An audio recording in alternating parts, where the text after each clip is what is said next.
अभी जनता का राय कि प्रधानमंत्री हमारे मोदी जी है, मोदी जी है, क्योंकि मोदी जी को जिताना है, उस कारण से ये सांसद बन जाए, ये इनके लिए बहुत बड़ी बात है। मनीष कश्यप कुछ अच्छा फैन तो नहीं बोल सकते हैं, लेकिन मनीष कश्यप जो है ना वो अच्छा कार्य करे हैं, क्योंकि वो उन्होंने बोला था कि ये जो हमारा अभी सुल्तानगंज में था पुल गिरेगा, और उनको मतलब पत्रकार जो है, अभी मान लीजिए कोई बड़ा पत्रकार है तो उनको अच्छा मतलब फैसिलिटी मिल जाता है, कहीं जाता है उसको ये मिलता है, लेकिन अभी छोटा मोटा कोई पत्रकार आता है कुछ पूछना चाहता है तो अभी जो नौकरी कर रहे हैं वो सीधा उनको बोल देता है सरकारी काम में बाधा डाल रहे हैं, उस अनुसार उनको बाहर कर देते हैं। मतलब पत्रकार का ये हक है कि वो आपसे अगर कुछ गलत करे तो आपसे क्वेश्चन पूछेगा, लेकिन अभी का क्या है माइंड सेट कि अगर कोई पत्रकार कुछ पूछता है तो वो देख रहा है क्योंकि ये छोटा पत्रकार है इनको बाहर कर दिया जाएगा। क्योंकि अभी भी मनीष कश्यप जो थे ये बिहार के अपने मुख्यमंत्री के बारे में बोले थे, क्योंकि वहाँ पे बाहर में मजदूरों को पीटा गया था, उस विषय में बोले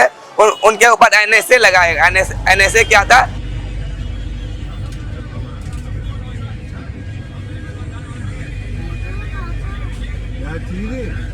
अभी नहीं आपको बेटा भीड़ है, आधे घंटे और वैसा पहुंचने वाले हैं। ये एक देशद्रोह का कानून था, क्योंकि इन्होंने फेक न्यूज था, लेकिन उनके ऊपर एनएसए लगाया, क्योंकि वो उनके द्वारा कहा गया था वो मजदूर की पिटाई के करने के बारे में बोले थे। ये फेक न्यूज के कारण उनको ऊपर एनएसए लगाया गया।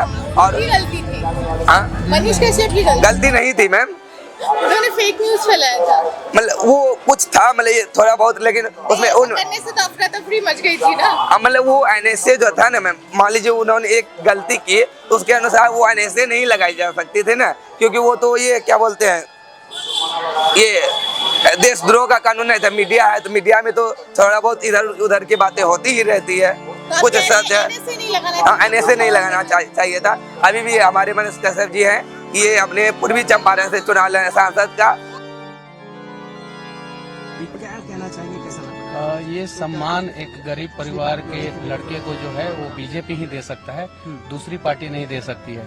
बिहार में कुछ ऐसी पार्टियां हैं जहां पे अगर सूटकेस भर के आप नहीं लेके जाएंगे तो वो पार्टी जो है वो अपने में ज्वाइन भी नहीं कराती है। बीजेपी एक ऐसी पार्टी है जो मतलब कि गरीबों का सम्मान करती है, हमारे जैसे युवाओं का सम्मान करती है, यूट्यूबर का सम्मान करती है, एक माँ का सम्मान करती है। तो बीजेपी एक अलग पार्टी है और दुनिया की इसीलिए सबसे सशक्त, सबसे बड़ी और सबसे मजबूत पार्टी बनी है, क्योंकि दुनिया के सबसे लोकप्रिय नेता नरेंद्र मोदी जी बीजेपी में हैं और वो जो है हमेशा ध्यान देते हैं कि कैसे हम लोगों को काम करना है। और इस वजह से जो है मेरी माँ जो है वो नरेंद्र मोदी जी की फैन है, और माँ ने कहा मनोज भैया बिहार आए थे, माँ से मिले और माँ ने कहा कि नहीं आपको मोदी जी के साथ काम करना है। पूर्वी चंपारण से तो यहाँ से लड़ रहे हैं और उनका मत है कि हम जीतेंगे तो अपने गांव के जो युवा है युवती है उनको नौकरी देंगे और आगे भी ये होते रहेगी। और जो अभी देखे मनीष कश्यप वो निर्दलीय लड़ रहे हैं। और दूसरी बात ये है अभी तो उनका ये मत है कि अभी हम अगर जीतने के बाद भी कोई पार्टी हमसे आती है तो हम 5 साल तक किन्हीं के पास नहीं जाएंगे। और दूसरी बात ये भी है अभी जो जैसे कि ये एनडीए की सरकार ने अजय मंडल जी को उम्मीदवार बनाया है, तो हम लोग ऐसे भी देखते आ रहे हैं कि पिछले वाले अजय मंडल जी जीते थे बट वो बोल रहे थे ये करेंगे, छात्रों के लिए करेंगे, रोजगार देंगे, लेकिन उनका जो है उनका बातें चुनावी मुद्दा बन के रह जाता है, क्योंकि वो अभी उनको बीजेपी के द्वारा टिकट मिल रहा है। वो अभी की जनता जो वो प्रधानमंत्री देख रही है, प्रधानमंत्री के तौर पर वो जीत जाए तो वो अच्छी बात है, लेकिन वो एक सांसद के उम्मीदवार के उनका ये योग्यता नहीं है, क्योंकि पहले तो वो कुछ करते नहीं है और दूसरी बात जब चुनाव आता है तो वो अपने कुछ मुद्दे डाल देते हैं, विकास कार्य करेंगे, छात्र हित में करेंगे, रोजगार देंगे, लेकिन ये सब चुनावी मुद्दा बन के रह जाता है। क्योंकि वो बीजेपी से है तो जीत जाए तो उनके लिए बहुत बड़ी बात है।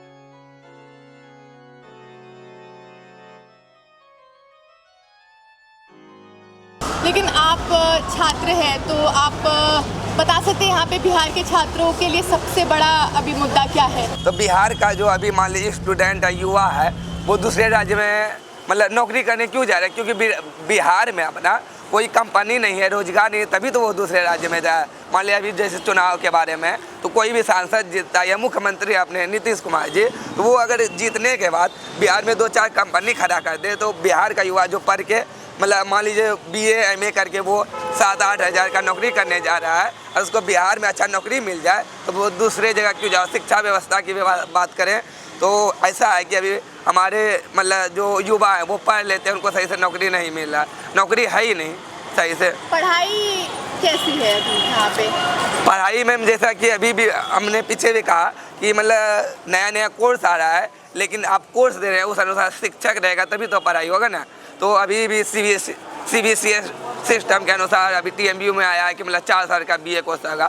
आपने बहुत सब्जेक्ट एक्स्ट्रा डाल दिया, उसके टीचर नहीं है, पढ़ाई नहीं हो रहा है, तो क्या डेवलपमेंट करेगा स्टूडेंट? टीचर मैंने इलेक्शन जो चल रहा है ना, इलेक्शन ड्यूटी के लिए टीचर को ही भेजा जाता है यहाँ। सबसे बड़ी प्रॉब्लम यहाँ की सरकार की यही है, वो अपना कुछ बनाए जो कि सर लोग रहे यहाँ क्लास में बच्चे भी आए।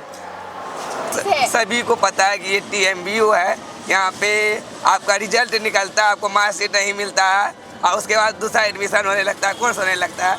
अभी TMU में देख लीजिए आप, जैसा कि है कि नया जो अभी CBSE सिस्टम आया है, उसमें आप हर स्टूडेंट से ले रहे हैं कितना 2327 रुपये या 2400 करके शुल्क ले रहे हैं नामांकन का। लेकिन जो स्टूडेंट है उसको आप सही से टीचर नहीं मिला है, आप 6 सब्जेक्ट कर दिए, उसमें 6 सब्जेक्ट का टीचर नहीं है, सही से बच्चा क्लास करने आता है। आप 75% बोल रहे हैं, तो 75% आप क्या कर रहे हैं? मतलब जो बच्चा नहीं आ रहा, क्या आप उनसे संपर्क करते हैं स्कूल?